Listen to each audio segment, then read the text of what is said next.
যি মানুহে অত্যাধিক নিচা খায়, আকৌ কৈছোঁ, যি মানুহে অত্যাধিক নিচা, মান মানে কি, মই মানো, মানুহে জানো নিজক মাৰিব? যি মানুহে নিজক মাৰে, নিজক অনিষ্ট কৰে, সি মানৱতাৰ স্খলন হৈ যায়, সি আৰু মানুহ হৈ নাথাকে। এই জগতত অমৃতস্য পুত্ৰা, মানুহ হ'ল অমৃতৰ সন্তান, সেইকাৰণে মানুহে আত্মাৰ আনন্দ পায়। যদি মানুহ ভিতৰত নহয়, চালচতা মানুহ হয়, অকল সজাটো মানুহ হয়, তেতিয়া অমৃতৰ ৰস কেনেকৈ পাব পাৰে? আমি নিচা খাইছোঁ, ধপাত খাইছোঁ, শিখৰ খাইছোঁ, গুটকা। এই যে প্ৰথম দিনা গেটৰ মুখত, এই বাসুদেৱ মন্দিৰৰ গেটৰ মুখত এই শ শ ভক্ত আহিছে ভাগৱতলৈ, তাত গোটেইখন ৰঙা কৰি দিছে পিকাই, যে নলকুবেৰ আৰু মণিগ্ৰীৱে ভগৱান কৃষ্ণৰ চৰণৰ কৃপা পালে নন্দ পিতাৰ ব্ৰজধামত জন্ম হোৱা কাৰণে। আৰু আপোনাসকলেও আমেৰিকাত জন্ম হোৱালে এই ভাগৱত নাপালেহেঁতেন, আৰবত জন্ম হোৱালে এই ভাগৱত নাপালেহেঁতেন। আজি এই ব্ৰজধাম বা এই যে বাসুদেৱ মন্দিৰ বা এই পবিত্ৰ ভাৰত ভূমিত জন্ম হোৱা কাৰণে আজি এই ভাগৱতৰ সান্নিধ্য পাইছে। একেই কথা, পিছৰ জন্ম ৰখি আছে। আপুনি মই তৃণ আৰু তৰু হ'ব লাগিব। জীয়াই থাকিম, ঠাণ্ডা গৰম বুজি নাপাম, জীয়াই থাকিম, কাটিলেও গম নাপাম। এই গছবোৰ জীয়া আছে আপোনাৰ মোৰ নিচিনা, কিন্তু ক্ল'ৰ'ফৰ্ম দিয়া আছে, যাৰ কাৰণে কাটিলেও গম নাপায়। অৰ্থাৎ অজ্ঞানতা, ক্ল'ৰ'ফৰ্ম মানে হ'ল অজ্ঞানতা, আনকনচিয়াছ। ভগৱানে অৰ্থাৎ কেলে আনকনচিয়াছ আছে? মূৰটো তললৈ আছে, মূৰটো তললৈ আছে, আৰু আপোনাৰ মোৰ মূৰটো ওপৰলৈ আছে। আমি ফুল কনচিয়াছ। ৰত্নাকৰ যদি বাল্মীকি হ'ব পাৰে, যে কালিদাস যদি মহাকবি, মহামূৰ্খৰ পৰা মহাকবি হ'ব পাৰে, আৰু আমাৰ এই ব্ৰজধামৰ যিসকল যুৱক যুৱতী আছে, আপোনাৰ হ'ব দিব্য জীৱন সন্মুখত ৰৈ আছে। আজিৰ পৰা বেয়া বস্তু ইয়াতে এৰি যাওক, ইয়াতে এৰি যাওক। আপুনি এই সংসাৰত এই আপুনি ভাগৱতলৈ নাহে, গীতালৈ নাহে, সৎসংগলৈ নাহে। মানৱ জনম পোৱাৰ পাছত গীতা নালাগে, ভাগৱত নালাগে, সৎসংগ নালাগে, কি লাগে আপোনাক? ভক্তৰ দুখ, ভক্তক কষ্ট কেতিয়াও নিদিয়ে ভগৱানে, আৰু সাধনাৰ ফল কেতিয়াও বঞ্চিত নকৰে। মনত ৰাখিব, যি নিষ্কামভাৱে যিজনে ভগৱানক সাধনা কৰিছে, স্বাৰ্থ থাকতে হবে না। আকৌ স্বাৰ্থ থাকিলে না, স্বাৰ্থ থাকিলে ভগৱানে এইটো গ্ৰহণ কৰে না। স্বাৰ্থ হ'ল অত্যন্ত খাৰাপ। আধ্যাত্মিক জীৱনৰ সবাত থাকি লেতেৰা সম্পদ হলো স্বাৰ্থ।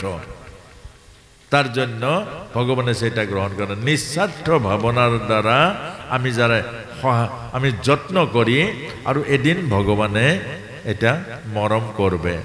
আর তার পাছতে ভগবানে নিজেই বন্ধন লয়, অর্থাৎ ভগবানে নিজে বন্ধন লয়, ভগবানক কেউ বান্ধিব নোৱাৰে। আৰ বন্ধন ললে উড়ালে ককালে, অৰ্থাৎ এইটাকে বলে দামোদৰ মাহ। কাৰ্তিক মাহত বান্ধিছিল ভগৱানক, আৰু সেইকাৰণে কাৰ্তিক মাহটো দামোদৰ মাহ বুলি কয়। দাম মানে ৰছী, উদৰ মানে পেট। ৰছীৰে ব্ৰহ্মাণ্ডৰ ৰূপী পেটত বান্ধিছে ভগৱানক, বান্ধিলে উৰালত।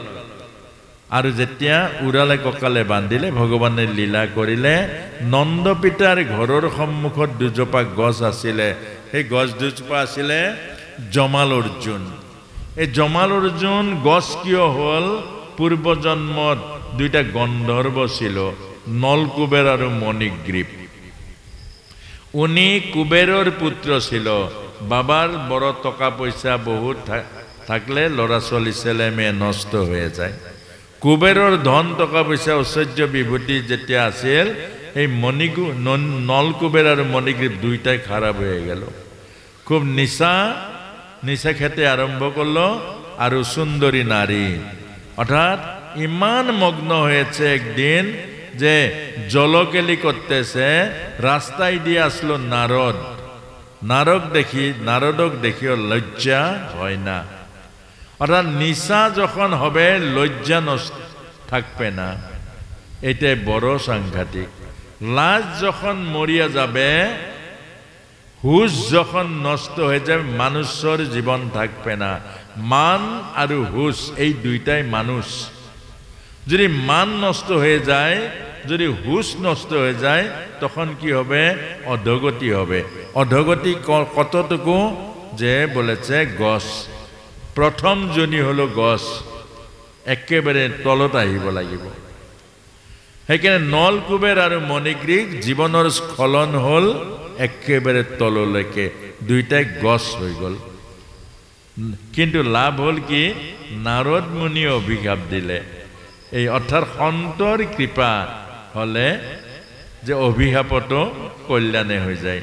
আৰু সেইকাৰণে নাৰদ মুনি ক'লে যে নন্দৰ আংগিনাত, অর্থাৎ বাবা নন্দর আঙ্গিনাত গজ হলে ভগবান কৃষ্ণ চরণ পাব। অর্থাৎ আপনাদেরও ব্রজবাসী এইখানে জন্ম হয়েছে, তার জন্য ভাগবত শোনার সৌভাগ্য পেয়েছে। একই কথা যে নলকুবের আর মণিগ্রীবে ভগবান কৃষ্ণর চরণর কৃপা পালে নন্দ পিতার ব্রজধামত জন্ম হওয়ার কারণে।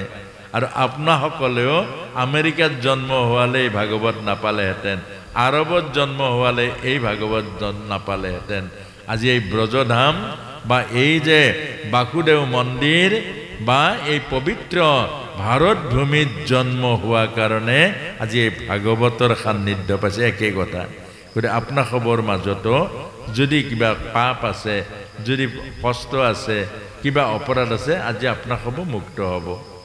কেলে? এয়াই কৃষ্ণ, ইয়াত কৃষ্ণ জন্ম পাইছে, এয়াই ভাগবত, ভাগবতৰ কথা শুনিছে। গতিকে আপনাৰ খবৰ আমাৰ জীবনও শুদ্ধ হব। যিদৰে নলকুবেৰ আৰু মণিগ্ৰীব মুক্ত হৈছিলে, আমিও আজি মুক্ত হম। তাৰ পাছতে নলকুবেৰ মণিগ্ৰীবক উদ্ধাৰ কৰিলে আৰু তাৰ পাছতে মা যশোদা মুক্ত হল।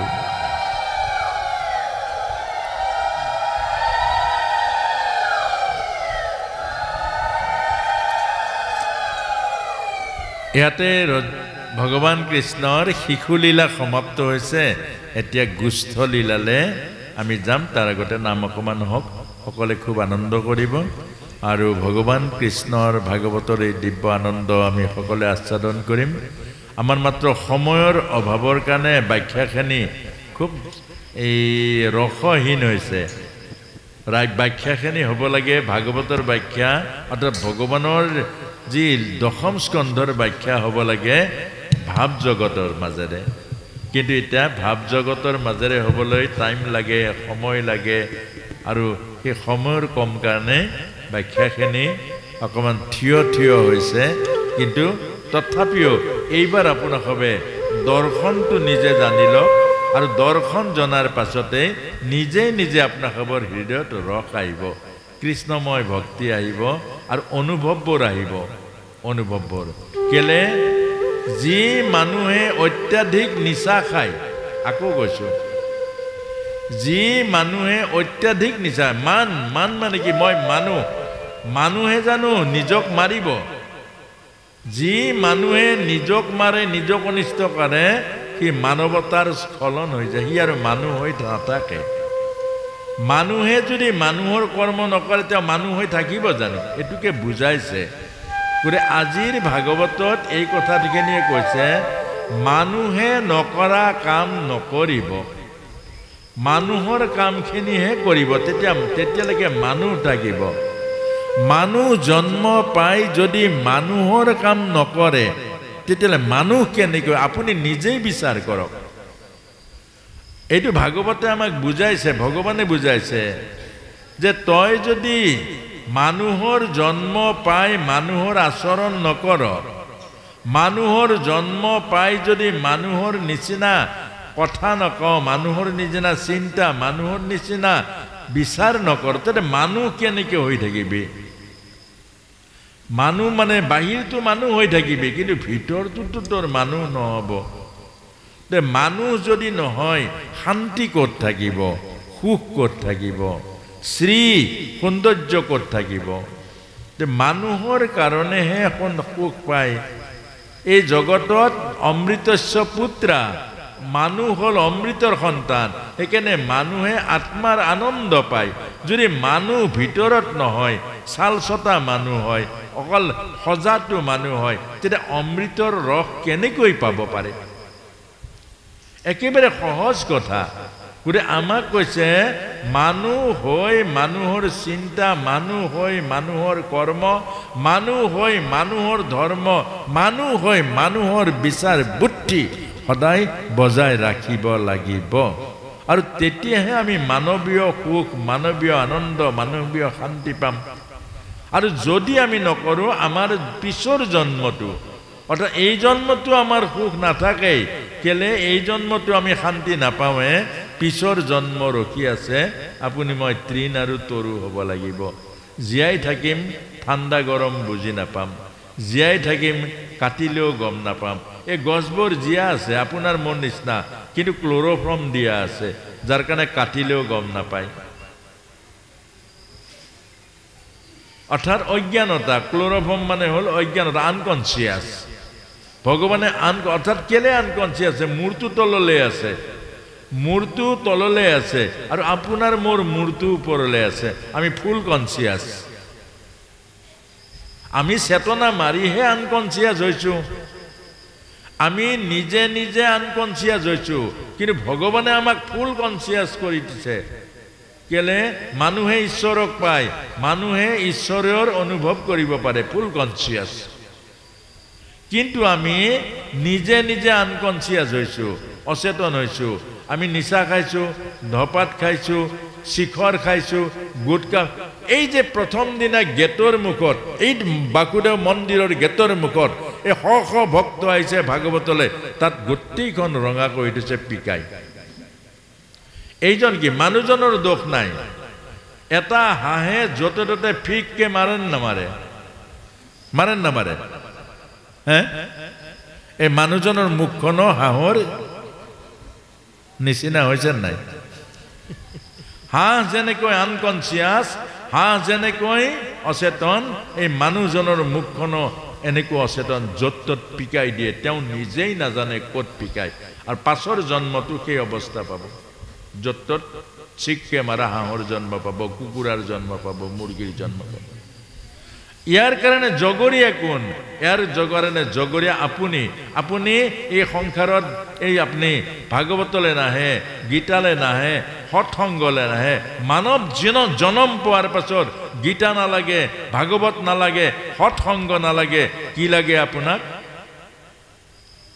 আৰু আপোনাৰ অৱস্থা এইটো হ'ব আৰু কোটি কোটি জন্ম উদ্ধাৰ হোৱাৰ ৰাস্তা বন্ধ হৈ পৰিব সেইকাৰণে আপোনাৰ হ'ব এইটো কথাৰ এই কাহিনীৰ মাজে নলকুবেৰ আৰু মণিগ্ৰীৰ মাজেৰে আপোনাৰ এই সমস্ত ব্ৰজবাসী সকলো যুৱক যুৱতীসকলক কৈছো ইয়াতে আপোনাৰ হবে আজি ইয়াতে অন্তত আজি প্ৰভুৰ চৰণত অন্তত আজি ভকত আছে ভগৱান আছে আৰু ইয়াত শ্ৰীমদ ভাগৱত সাক্ষাৎ বিৰাজ হৈ আছে আৰু জগন্নাথ মহাপ্ৰভু বিৰাজ হৈ আছে এই বাসুদেৱ মন্দিৰৰ প্ৰাংগণত আজিৰ পৰা অন্তত ইয়াৰ পৰা মুক্ত হওক যে আজি ইয়াত অন্তত জীৱনৰ পৰিশুদ্ধি কৰক আজি অন্তত ইয়াত কৈ যাওক যে আজিৰ পৰা জীৱক নামাৰো আজিৰ পৰা মই নিজক নামাৰো আজিৰ পৰা মই নিজে এই অখাদ্য নলকুবেৰ আৰু মণিগ্ৰীৱৰ নিচিনা গন্ধৰ্ব গছ হৈ গ'ল আৰু আপোনাৰ সবেও জীৱনক অনিষ্ট নকৰিব আজি এই সৌভাগ্য গ্ৰহণ কৰক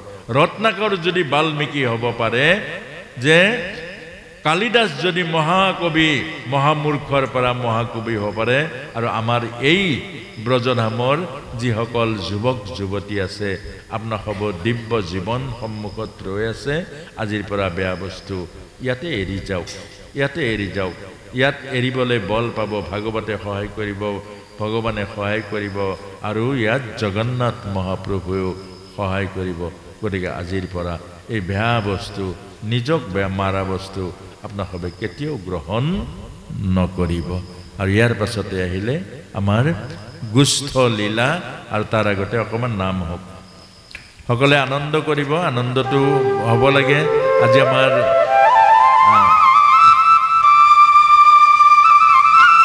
খুব আনন্দ কৰক আৰু এটা দিন মাত্ৰ বাকী আছে খুব আনন্দ কৰক হৃদয় আনন্দেৰে ভৰাই দিয়ক বেয়াবোৰ এৰি যাওক ভালবোৰ লৈ যাওক জীৱনৰ যিবোৰ অনিষ্টকাৰী এইবোৰ এৰি যাওক এয়াই সুযোগ আৰু জীৱনক গঢ়িবৰ কাৰণে জীৱনক সুন্দৰ কৰিবৰ কাৰণে আপোনালোকে লৈ যাওক ভাগৱতৰ পৰা ঈশ্বৰৰ পৰা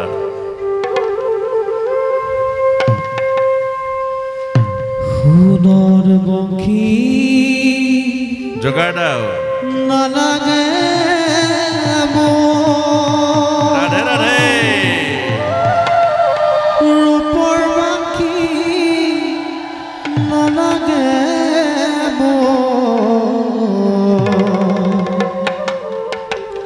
দধি মই খোৱানা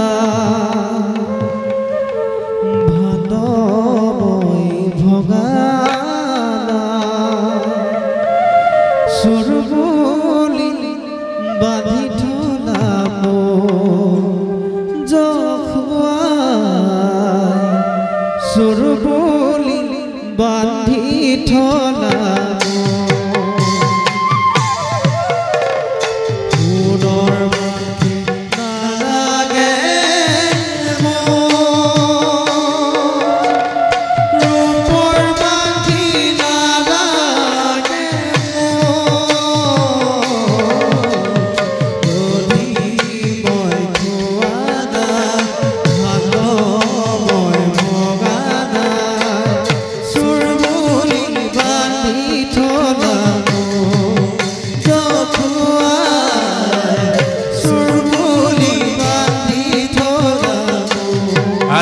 হালি জালি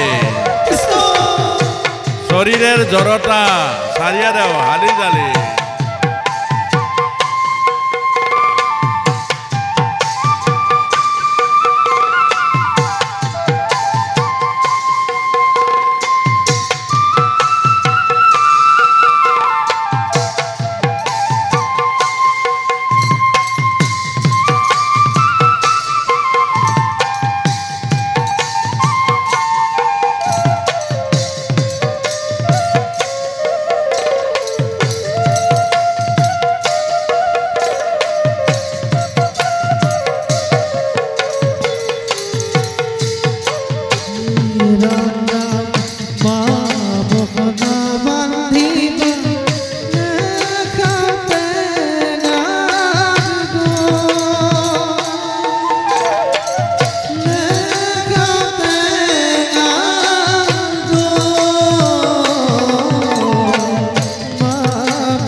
থৈছো আৰু থৈছো লাৰু আৰু থৈছো লাৰু গীতৰ পাতি পাৰি থৈছো তাতে থৈছো আৰু কৃষ্ণ কৃষ্ণ